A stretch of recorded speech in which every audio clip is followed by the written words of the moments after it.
So, I have a question for you. When does discipline become abuse? That's the question I want to talk about today on this edition of Papa Bear. So, thank you very much for coming, for being part of this conversation, for hearing me out. And this issue has been prompted by a video that's been going around over the last few days of a Zambian father, I believe he's Zambian, who is seen to be in a confrontation with his son. I think confrontation is maybe a bit of too of a strong word or too loose of a word because he's basically shouting at his son and beating him up and calling him names. Apparently because the son didn't do well in school, so there was some international school he went to and paid a whole lot of money for it, and the guy basically did very badly in his exams. So now the dad is basically castigating him for it. So we catch it at that point. There's a lot of context to the video. There's probably other stuff that we don't know that happened before that, but I just want to address that particular issue. And my view is that there has to be a more effective way to use discipline. I think there's a better way to go about it, as opposed to just shouting at a guy and beating him at that point. This kid is a teenager, and that kind of treatment has very bad negative effects on a young man. So it's really not the most effective way to do it. I'm not opposed to physical discipline. I mean, I use it a lot with my kids, and they'll tell you that. My son is here with me. He's looking at me and winking because he knows. I'm not opposed to physical discipline. I just think that it has to be done in a structured and in a proper way. Otherwise, it causes more damage, and it just becomes punishment or abuse, really. So I think there's a different way to do it. But having said that, what can we learn from that video? What does that video, that interaction, tell us about fatherhood, and what can we learn from it? I have a couple of lessons I want to share. Number one, it is never okay to discipline a child when you're angry, or to expend any kind of structure to them when you're angry, because all it does is it's just an avenue for you to vent your anger. It's really not a structured or a constructive way to do it. So we must never do it when we're angry. Number two, from what the video is showing us, all he's doing is he's revenging on his son for the embarrassment that the son caused him.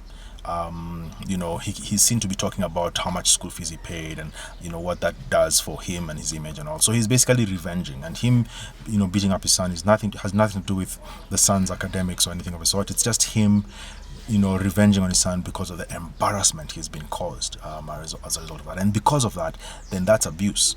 There's no structure to that discipline or that engagement. I think the third thing we can learn is that we need to show concern for our children's welfare and well-being. The video, he's preoccupied with how much money he spent. He's preoccupied with what he did and how this thing is going to look on him as a father and on them as a family. He's preoccupied with himself, and that he's not concerned at all with the child's welfare, with the son's perspective. He didn't even want the son to talk to him or to listen to him, to anything he was saying. So we as fathers need to be more concerned about our children's welfare. It's not about us and what this does for us. It's really about our kids. We should do that differently. I think the other thing that we can learn is that we need to be more involved in our kids' lives. We've delegated the academics of our children to the school, and it's rightfully so, because we're paying so much. But the growth of that child academically is primarily your responsibility. You've delegated some of that to the teachers, but it's your responsibility. You need to be on top of things. You need to know what he's learning. You need to know how he's progressing academically. You need to be part of that process. You can't just delegate it and forget about it and move on. So that is something that he would have picked up if he had been involved from the very beginning, and you've been able to see some of the gaps, and those bad results would not have been so shocking to him. I dare say they wouldn't have happened at all, because he would have been involved and he would have been on top of it from the word go. So we need to be more involved. I think the other thing is that we need to cultivate, or we need to celebrate the wins. We need to let our kids know that we're happy when they do well. It might not be everything. It might not be exactly what we wanted, but we need to celebrate the wins, because then we cultivate the momentum of victory, or the momentum of positivity in our kids. So it's not that we're smashing them over the head all the time. We're ready to celebrate with them and commend them when they do good work. So I think that's something that we can also learn. So I think, in summary, there's a lot we can learn from this video. There's a lot that we can relate to in that video. I mean, a lot of us grew up with dads who are like that, who are authoritarian and are very difficult to deal with. but we can learn to do things differently. Just because you are raised in that way doesn't mean that you have to live that way. Just because your father did that to you doesn't mean that that's what you're going to do to your kids. So let's do better. We know better, so we do better. Let's get more involved. Let's be part of the process of our children's learning and not just delegate everything to somebody else. Yeah, so again, I mean, if you have any thoughts about this video, if you saw that video that I'm referring to, the Zambian guy, and you feel differently about it, you feel like he did the right thing, or you feel like he did the wrong thing. I have friends of mine who said they couldn't watch it because it was just too, heart rending for them. So you might have a different perspective from mine. I'd love to hear it. So please feel free to comment at the foot of the video.